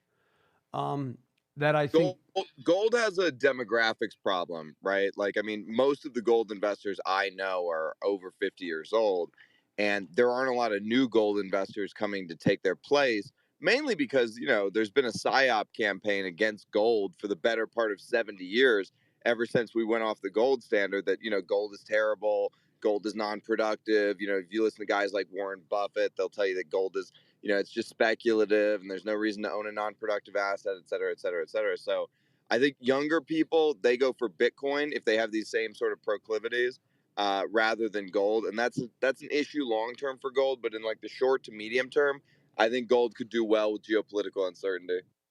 Yeah, no, good point. So we're going to take a short break and we'll be back with more of your calls, questions, comments. We're on Clubhouse. We're on iHeartMedia, Spotify app. We just launched the full episode of that Lacey Hunt interview on YouTube. And this week, we're also going to roll out Robert Breedlove. We got Breedlove for an hour on YouTube as well. Maybe we'll get and we got the Bitcoin conference coming up. That'll be fun. I think Jordan Peterson's going to be there. A lot of cool stuff. So when we return, this is Josh Jalinski, the financial quarterback. Don't touch that dial. Hi, everybody. This is Josh Jalinski here, inviting you to call my office right now at 888-988-5674, 888-988-JOSH, for your very own protection, savings, and growth review. You can control what you do with your portfolio in these uncertain times. Asset location, asset allocation, tax strategies, protection strategies, savings strategies, growth strategies, and more. So give my office a call, 888-988-JOSH, 888-988-5674, 888-988-JOSH. Call us today, 888-988-JOSH, for your free protection, savings, and growth review. That is a one-page, beautifully aligned financial blueprint for your wealth. You get to see all of your assets on one easy-to-understand page. That is the protection, savings, and growth blueprint. Call us now, 888-988-JOSH. Now, if you have a question, you can type it in the chat box. If you have a question on stocks, bonds, mutual funds, Bitcoin, annuities, backdoor Roths. You know, we thought the backdoor Roth was public enemy number one by Biden, but it's now live again for 2022. I don't know if you thought about that, but the backdoor Roth is a really cool thing. You can put money in a non-deductible IRA, convert it, then that money grows tax-free for life. So not a bad idea. Also, the new Secure Act has completely changed the rules again. I don't know if you saw this, Hodl, since you're with us. American Hodl on YouTube. Are you on Twitter or you got kicked off? How can people follow you? No, just Clubhouse, YouTube. I'll be speaking at the Bitcoin conference in Miami, so you can see me there. Yeah, go to the Bitcoin conference, see Hodl. It's, April 6th through the 9th? Correct. Oh, great. That'll be a lot of fun. Ben's like, I want to go. The intern, you may want to go because my wife, you may come with me, but I got to find a place. You gotta help me out, Hodl. I was talking to Breedlove last night. They're getting Jordan Peterson and everything. I don't know if you heard about that. That should be cool. Peter Thiel is going to be there. Jordan Peterson, president of El Salvador, Eric Weinstein. I mean, it's pretty stacked this year. Did you ever do that thing with Eric Weinstein in Chicago, or was that all talk? No, we never ended up doing that. But Eric Weinstein and the Bitcoin community have been in ongoing talks. I think Eric Weinstein's a really intelligent guy, and he may be just a little too old to fully grok Bitcoin, and we've been working on him for a number of years now at this point. So what if you have listeners? Our listeners in New York skew a little bit older, boomers and above typically. What would you say to people, since you're a Bitcoin expert? How would you kind of relate to that older generation? Well, I would say that, essentially, like, Bitcoin is a brand new monetary technology, really building on the backs of gold. And so if you like gold, you're going to like Bitcoin, even if you don't really understand, computer systems that well or distributed systems that well. Because essentially, like, for a long time, humanity had gold was our prime monetary technology for most of human history, right? And, gold was really good at transferring value through time, but not necessarily through space. And we had fiat currencies, paper dollars, which were backed by gold and then later unbacked, and that's the dollar we have today. Those were really good at transferring value through space, but not time, because they're inflationary and they lose purchasing power. Bitcoin is a deflationary currency like gold, so it's very good at sending value through time, but it's also an information technology like fiat, so you can send it over a telecommunications channel. So it's very good at sending value through space. And that's sort of the framework I would use. And if you're, a baby boomer and you don't really get it, but, maybe your kids are into it, or your grandkids or whatever, just pick up one Bitcoin, right? Have it as part of your portfolio as a hedge. There's only 21 million of them. There only ever will be 21 million of them. So they're extremely scarce. If you have one, like, for instance, there's 42 millionaires in the world, or 50 millionaires in the world. It's probably more now that, all the money printing that's been going on. Maybe there's 50, 60 millionaires in the world. So not even every millionaire can own a full Bitcoin. I saw a crazy stat the other day, Josh, that the number of households in America that have $25 million or more is up to 250,000. There's 250,000 households in America that have that much money. Isn't that crazy? It just shows you like this bout of monetary printing that's been going on is increasing the number of millionaires, and the hard assets that we have, trophy real estate, gold, Bitcoin, premier equities. These are going to be harder and harder to get, meaning, the price is going to appreciate on them. So that's the thesis, basically. And it's really a function of whoever bought assets against inflation, kind of hard assets, gold, stocks, real estate, and didn't puke them out in 2008, during the 2002 crash, 1987, COVID 2020, even the last 3 months. If you don't puke out your assets and you just hold on, you're making money just by virtue of inflation and money printing. So fear. Absolutely. And this is why the rich have gotten richer over the past, especially 30, 40 years in America. And I think everybody can see that going on. It's the people who have assets, they benefit from inflation. And the people who don't have assets, they get hit hard by inflation. Oh, thank you.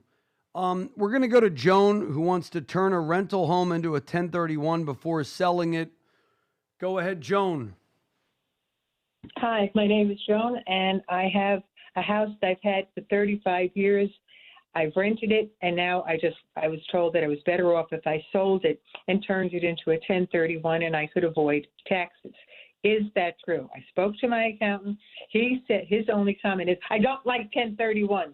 So I figured at this point I'd call you since I asked why. I couldn't get a reason. Well, that would not be the accountant I would go to do my 1031 with. Find a new accountant. Does that make sense? So 1031s are perfectly legal. They allow you to swap one investment property for another. You want somebody who doesn't give you that answer. Now, you might say, I love my accountant.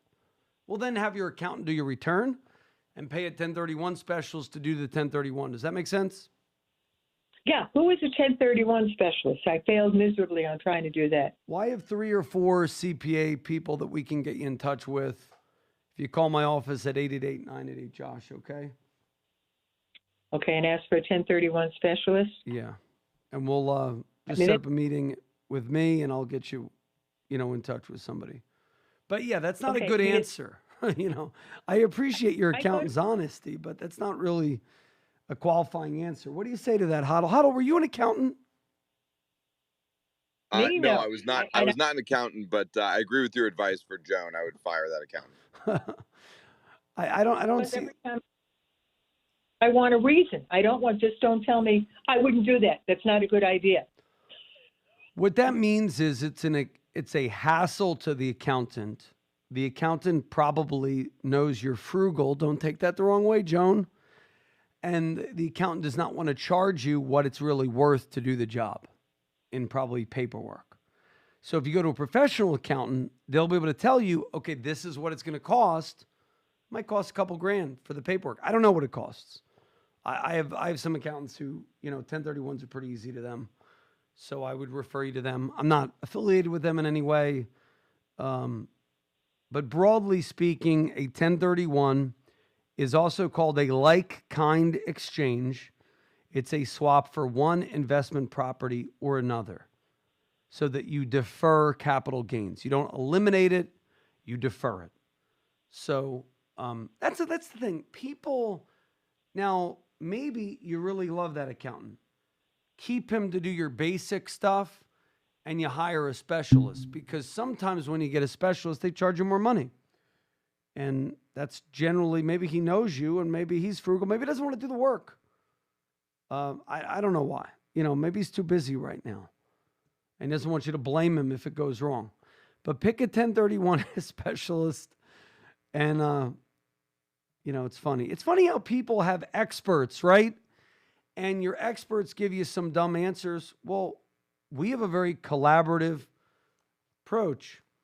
I have June who just sent me an email that said, it looks like I'm sporting a yellow shirt. June, it's pink. Maybe my lighting is off, but I wore the pink shirt just for you, June, because you told me I needed a pink shirt with this particular tie. So, Huddle, I have a woman who is I don't know, she's like a mother to me.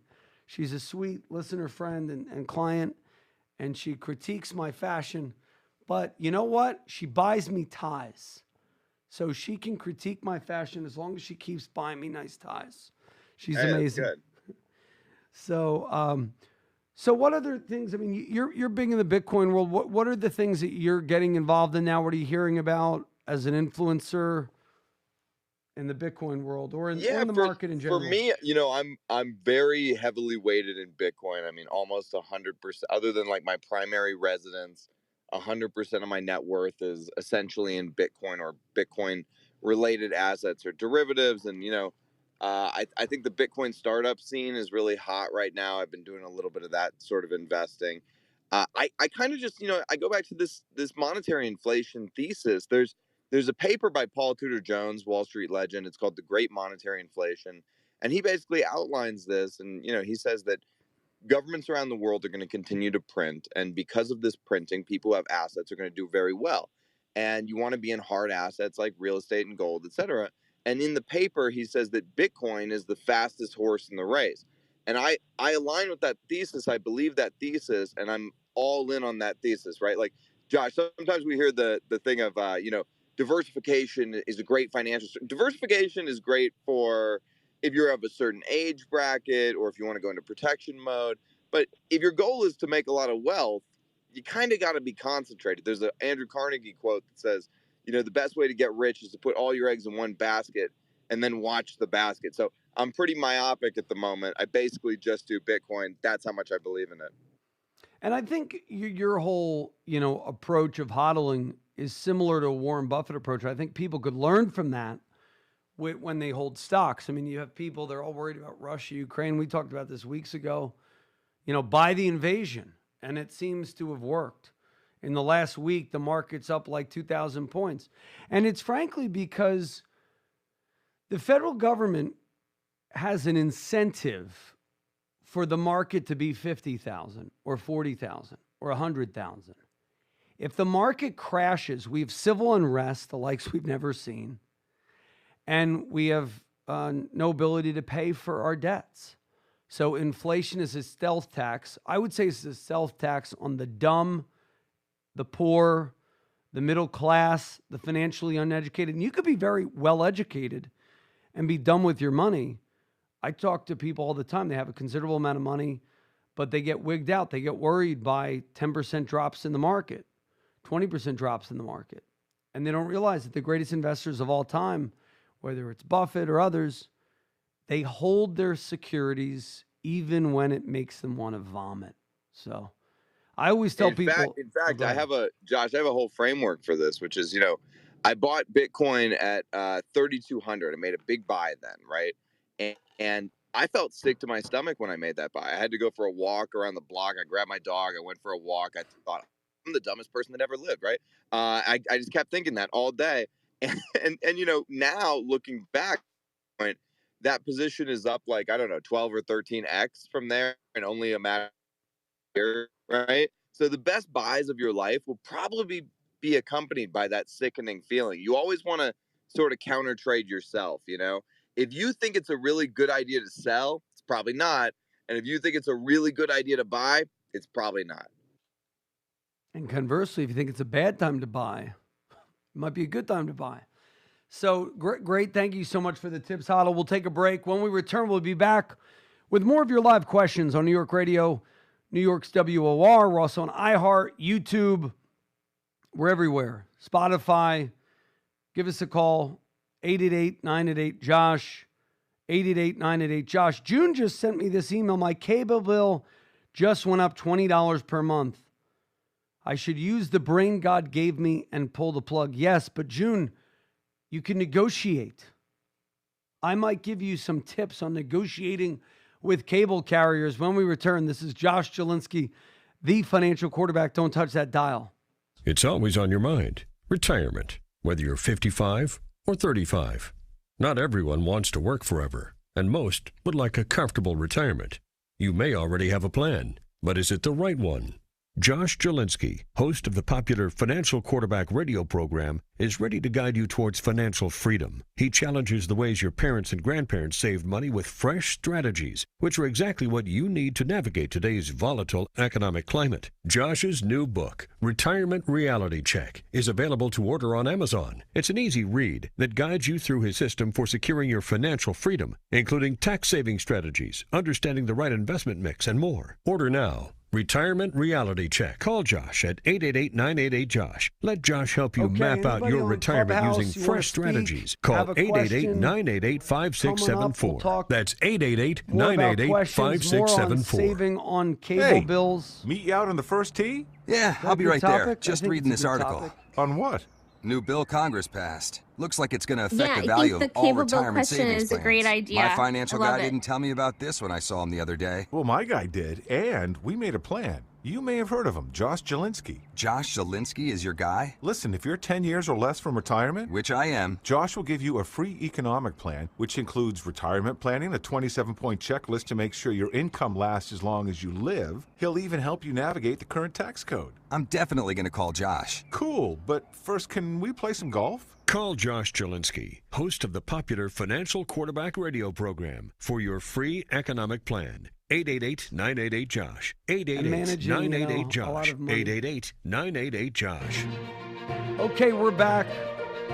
We're talking about everything from Chinese tech to Bitcoin to holding on for dear life in the equity markets to really counter trading your emotions.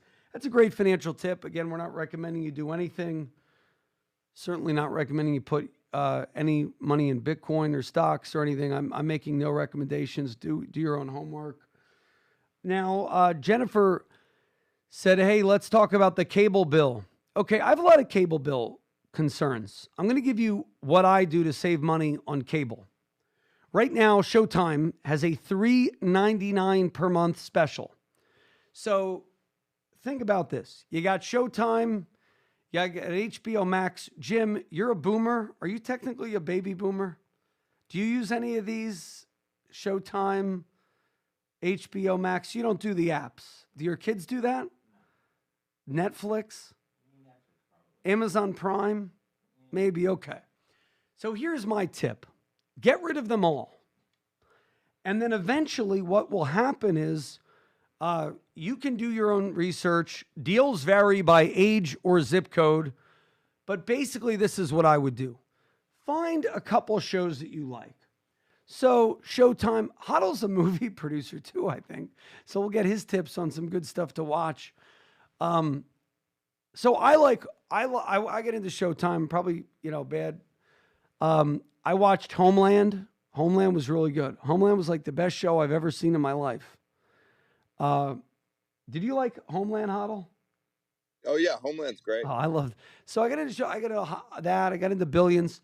So here's my tip: you subscribe for a month to Showtime. Watch all the Showtime you want to watch, then cancel it. You're only going to pay $3.99 for that month, and most of it's garbage anyway. So maybe you get it for 3 months at $3.99. Then you cancel it. Then you go to HBO Max for Succession or whatever you want to watch. You do it for a month, then you cancel it. Then you do Netflix for a month, then you cancel it.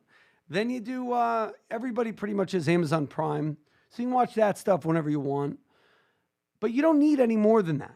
Then you might have Disney Plus. You watch it for a while and then cancel it. I have 7 kids. We did it for 1 month. They were like, we're done. It's boring. I mean, how many times can you watch Snow White or whatever? They have a lot of stuff. The Mandalorian, but whatever. You do it for 3 months and cancel it. Don't have 10 subscriptions all at once. Does that make sense? Because there's not enough hours in the day. Also, your family life's going to suffer if you watch too much TV. Your kids are going to suffer. They're going to turn out to be losers because you watch too much TV. And not only that, what else? There's a lot of stuff. They don't need that much TV, number one. Number two, a lot of stations, a lot of places from Verizon to Comcast cancel them. Then they'll give you comeback offers a month from now, 2 months that are better. You should only be paying like $90 to $100 a month for phone, internet, and cable. They exist. People tell me, no, I pay $250. What the heck are you spending $250 a month for? Do you really need 180,000 channels? Do you need, unless you're from India, do you really need, the Bollywood stuff? It's like people, that right there is a transfer of wealth. That's $150 a month that you could save instead of putting it. Now it makes so much sense, but people do it. And they take advantage of people. Now, one listener said, I already tried this. I spoke to the retention department. They said to contact some federal program for a $30 cost reduction. Yeah, I don't know. I think you got to cancel it. Cut the cable and maybe go to like Sling TV or something. Get a smart TV. You are in Long Island, and I know Long Island is different than any other place with TV, but it depends. I also think now with Starlink coming, that's going to give a lot of competition to the cable companies as everybody goes satellite. So folks, give us a call. Go over to retirementrealitycheck.com today. Buy my book. Now, Tom, my good friend, said you can keep the internet portion and stream with Roku or something. Yes. Yeah, just keep your internet. That's what a lot of kids do. A lot of people who are retired don't really want to do that, but you really only need a cell phone now. I have a rotary phone. Do you know that? Does anybody else still have a rotary phone anymore? My daughters wanted to get a rotary phone, which, hey, we did it. It was like $10. They wanted to go all old school. Now, Starlink is $100 per month, $500 down. That's kind of costly for me. But I would tell you, if you go Starlink eventually and you get rid of all your other sources and you have a cell phone bill, and if you have a cell phone, I'll give you a cell phone tip. Pick MVNOs. So if you like T-Mobile, they will have a T-Mobile MVNO. If you like Verizon, they will have a Verizon MVNO. If you like AT&T, they have an MVNO for AT&T, and you can save a fortune, and the signals are good, and you're paying like $20 a month instead of $200 a month. So make sure you negotiate. So Joan, is Joan still there? Does she have a follow-up question? Go ahead, Joan. Sorry. You were very patient.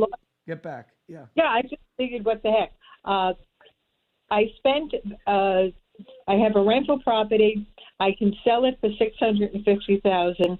My accountant has written it down to $6,500.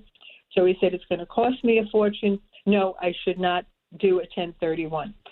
From what I've been able to read up, it seems like it makes sense to me. So therefore, I'm calling just to find out, are there any drawbacks to doing a 1031? Well, the drawbacks are you're continuing to defer capital gains, but what most, sophisticated people do with real estate is they just do 1031s till they die. That's what I'm anticipating doing. I'm going to pass my son, and it'll just be my portfolio. I have what I consider a sizable portfolio, but I'm sure that to a lot of your customers, it's not. No, hey, your China egg is meaningful to you. Your money represents your hard-earned labor. I don't care if it's 50,000, 500,000, 2 million, 20 million. We all started somewhere. There's that Bible verse that says, do not despise the day of small beginnings. I love that because anybody can start small. It's a great financial tip. Another financial tip is hold on to assets to beat inflation. And folks, give us a call, 888-988-JOSH. I have office operators standing by live to schedule your no obligation review. We'll help you with tax strategies, trust strategies, corporate structures, 1031s, and we got 15 minutes free with a CPA when you schedule and keep your no obligation review. 888-988-JOSH. We're continuing the conversation on Clubhouse, so call us now. The preceding program was sponsored by the Jalinski Advisory Group. Any awards, Okay, rankings, or everybody, recognition you guys by can just- unaffiliated third doing parties or back- publications, including 5-Star Wealth Manager, Advisory of the Year finalist by Senior Market Advisor, and top of the $1 Million Roundtable, are in no way indicative of the advisor's future performance or any individual client's investment success. No award, ranking, or recognition should be construed as a current or past endorsement of Josh Jalinski or Wealth Quarterback LLC. Information regarding specific awards, rankings, or recognitions is available on the Wealth Quarterback website at jalinski.org. All investment strategies have the potential for profit or loss. Investment strategies such as asset allocation, diversification, or rebalancing do not assure or guarantee better performance and cannot eliminate the risk of investment losses. There are no guarantees that a portfolio employing these or any other strategy will outperform a portfolio that does not engage in such strategies. This broadcast should not be construed by any client or prospective client as a solicitation to effect or attempt to effect transactions in securities or the rendering of personalized investment advice. Due to various factors, including changing market conditions, the information discussed in this broadcast may no longer be reflective of current positions or recommendations. While information presented is believed to be factual and up to date, Josh Jalinski and Wealth Quarterback do not guarantee its accuracy, and it should not be regarded as a complete analysis of the subjects discussed. The tax and estate planning information discussed is general in nature, is provided for informational purposes only, and should not be construed as legal or tax advice. Listeners should consult an attorney or tax professional regarding their specific legal or tax situation. Investment advisory services offered through Wealth Quarterback LLC. WOR and WAXQ HD2 New York, an iHeart radio station. Available everywhere on our free iHeart